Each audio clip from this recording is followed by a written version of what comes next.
नमस्कार। उम्मीद है आप लोग स्वस्थ और आनंद होंगे। अपने मोदी जी भगवान विष्णु का अवतार हैं, ये मैं नहीं कह रहा हूँ। ये अपने भारतीय जनता पार्टी के लोग और चंपत राय जी कह रहे हैं, जो राम जन्मभूमि तीर्थ ट्रस्ट के न्यासी हैं या महामंत्री हैं, जो भी कह दीजिए। यानी एक बात तो तय हो गई कि कम से कम चंपत राय और भारतीय जनता पार्टी के बहुत से लोगों के मुताबिक जो नरेंद्र मोदी साहब हैं, वो भगवान विष्णु के अवतार हैं। अब उन्हीं भगवान विष्णु के अवतार, वो जो भगवान राम है, उनके मंदिर में का जो प्राण प्रतिष्ठा होने वाली है, उस प्राण प्रतिष्ठा में आने से जो चारों शंकराचार्य उन्होंने इनकार कर दिया, ये अपने आप में बड़ा ही दुर्लभ दृश्य है, जो मेरा ख्याल है कि भारतीय धर्म की जो राजनीति है उसके में लंबे अरसे तक याद किया जाएगा। अब इस बात को आगे बढ़ाने के पहले आइए जान लेते हैं कि शंकराचार्य क्या है। वैदिक काल में जिस समय सनातन धर्म अपने उरूज पर चल रहा था, और बाद में कई वजहों से उसमें धीरे धीरे डिक्लाइन आने लगा और बौद्ध धर्म एक तरीके से पूरे भारतवर्ष पर, भारतवर्ष के बाहर भी छा गया। और बौद्ध धर्म पूरी तरीके से वैदिक धर्म से एकदम अलग धर्म था और उसके बाद फिर ऑलमोस्ट एक समय ऐसा भी था भारतीय इतिहास में, जब वैदिक धर्म ऑलमोस्ट विलुप्त हो गया था। उस धर्म की फिर से प्रतिष्ठा करने के लिए शंकराचार्य ने उद्यम किया और शंकराचार्य ने प्रण किया कि वो ऐसा काम करेंगे। शंकराचार्य ने पूरे जम्बू द्वीप का भ्रमण किया और सब कुछ देखा और पूरे करके वैदिक धर्म को फिर से उन्होंने प्रतिष्ठापित किया। और वैदिक धर्म को फिर से प्रतिष्ठापित करने की प्रक्रिया में उन्होंने जितने भी उस समय तक वैदिक धर्म के जो प्रकार थे, या कह लीजिए जो खंड उपखंड थे, उनको सबको मिलाकर एक किया और सारे कर्मकांड जो थे उनको सबको उन्होंने एकीकृत किया। और इनकी सबकी निगरानी के लिए उन्होंने भारतवर्ष के 4 कोनों पर 4 पीठें स्थापित की और जिन 4 पीठों पर 4 शंकराचार्यों को बैठाया। उसी चारों शंकराचार्य की परंपरा में आज के शंकराचार्य आते हैं। ये करीब मान के चलिए कि 2000 साल पुरानी बात है। और इतना सब करने के बाद मात्र 32 वर्ष की उम्र में शंकराचार्य, जो मूल शंकराचार्य थे, वो गताई हो गए।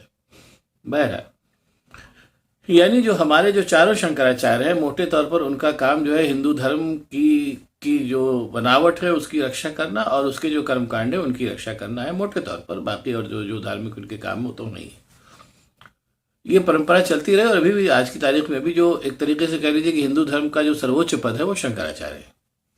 जो पारंपरिक हिंदू धर्म है, जो सनातन हिंदू धर्म है, उसके जो सर्वोच्च इस समय वो पीठाधीश्वर है, शंकराचार्य है। अब उस जो हिंदू धर्म था, जिसके एक तरीके से चारों वो धर्माचार्य शंकराचार्य हैं, उससे इतर भारतीय जनता पार्टी ने अपने हिंदू धर्म की शुरुआत की और भगवान राम के मंदिर की फिर से स्थापना के साथ इसकी शुरुआत हुई। अब जाहिर सी बात है, जब ये जो हिंदू धर्म जिसकी स्थापना भारतीय जनता पार्टी और राष्ट्रीय स्वयंसेवक संघ कर रहे हैं, जब वो पूरा धर्म ही इतर है और उसकी पूरी प्रतिष्ठापनाएं और पूरी परिकल्पनाएं ही इतर हैं, तो जाहिर सी बात है उनमें जो है थोड़ा बहुत झगड़ा विद्वेष होना होगा। ये होता है। शंकराचार्य ने अब ये 22 जनवरी को ये मान के चलिए कि जो नया राम मंदिर बन रहा है उसकी प्राण प्रतिष्ठा होनी है 22 जनवरी को।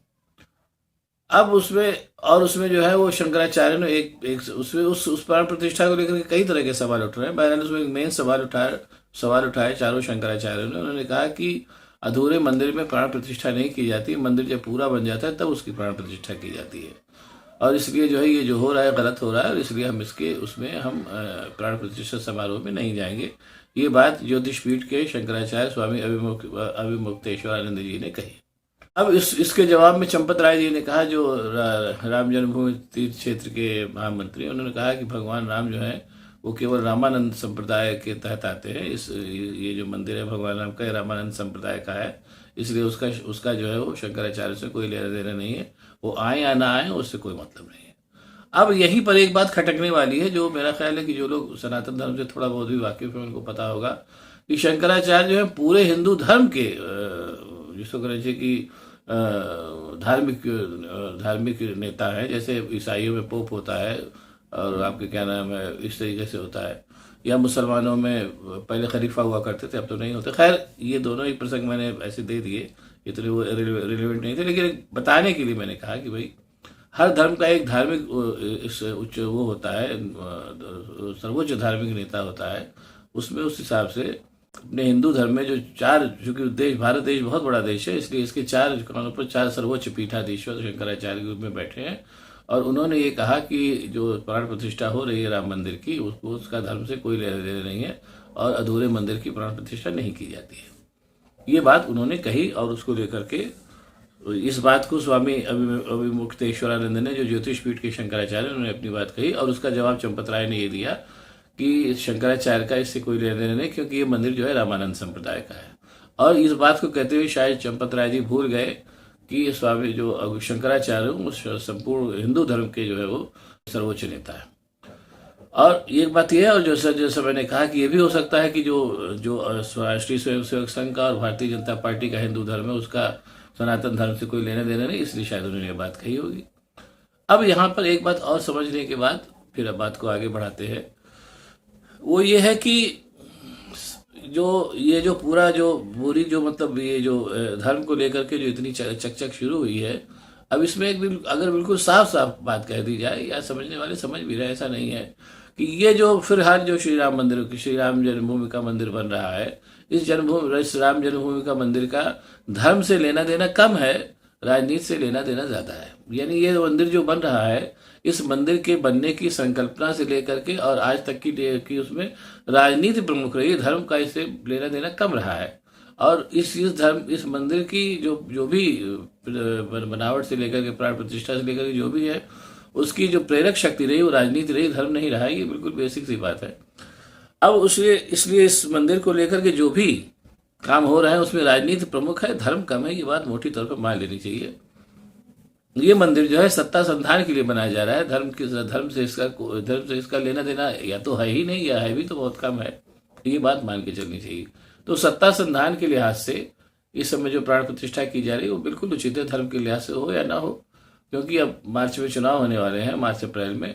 तो ऐसे चुनावों में अगर राम मंदिर में प्राण प्रतिष्ठा होगी, ये कह दिया जाए कि हाँ राम मंदिर बन गया, तो ऐसे में ये मान के चलिए, ऐसा माना जा रहा है कि चुनाव में वोट कहीं ज्यादा मिलेंगे राम मंदिर को लेकर के, ऐसा माना जा रहा है। इसीलिए इस मंदिर की प्राण प्रतिष्ठा उस समय की जा रही है जिस समय धर्म के लिहाज से तो भले न हो, लेकिन राजनीति के लिहाज से यही समय सर्वाधिक उचित है। इसलिए ये चंपत राय का भी कहना अपनी जगह सही है कि वो अब उन्होंने इस बात को घुमा फिरा के कहा। उन्होंने कहा भाई शंकराचार्य बिलावजे परेशान हो रहे हो, उनका इससे कोई लेना देना नहीं है, रामानंद संप्रदाय का धर्म है। और क्या नाम है, स्वामी अभिमुक्तेश्वरानंद का भी कहना सही है कि भाई ये इस मंदिर का जो प्राण प्रतिष्ठा हो रही है उसका धर्म से कोई लेना देना नहीं है, ये तो गलत तरीके से हो रही है। तो इसलिए ये आप दोनों ही पक्षों को अपने ध्यान में रख सकते हैं। राजनीति चूंकि इस राम मंदिर का निर्माण ही सत्ता संधान के लिए किया जा रहा है, उस लिहाज से देखा जाए तो ये मंदिर का जो प्राण प्रतिष्ठा हो रही है बिल्कुल सही समय पर रही है। धर्म के लिहाज से कहें तो शंकराचार्य सही है, और शंकराचार्य चूंकि सही है इसलिए वो मान जा नहीं रहे। लेकिन मेरा ख्याल है कि ये भारतीय सनातन धर्म में ये मील का पत्थर साबित होगा कि एक इतने बड़े संप्रदाय और इतने बड़े समारोह जो होने जा रहा है, जो कि अब हम लोगों के जो साधारण जन के इष्ट देव भगवान राम हैं, उनके मंदिर की प्राण प्रतिष्ठा समारोह में शंकराचार्य ही नहीं जा रहे हैं। ये भी बात जो है सनातन धर्म में लिखी जाएगी और कालांतर में काल इसका हिसाब किताब करेगा। बहरहाल फिलहाल तो राम मंदिर में प्राण प्रतिष्ठा समारोह उन सब लोगों को तो कम से कम मुबारक हो ही जिन्होंने इसके लिए राजनीतिक दांव पेच खेले। बाकी अगर आपको ये वीडियो पसंद आया तो इसको लाइक करिए, शेयर करिए, साथ ही साथ मेरे चैनल को सब्सक्राइब करिए। बहुत बहुत धन्यवाद। नमस्कार।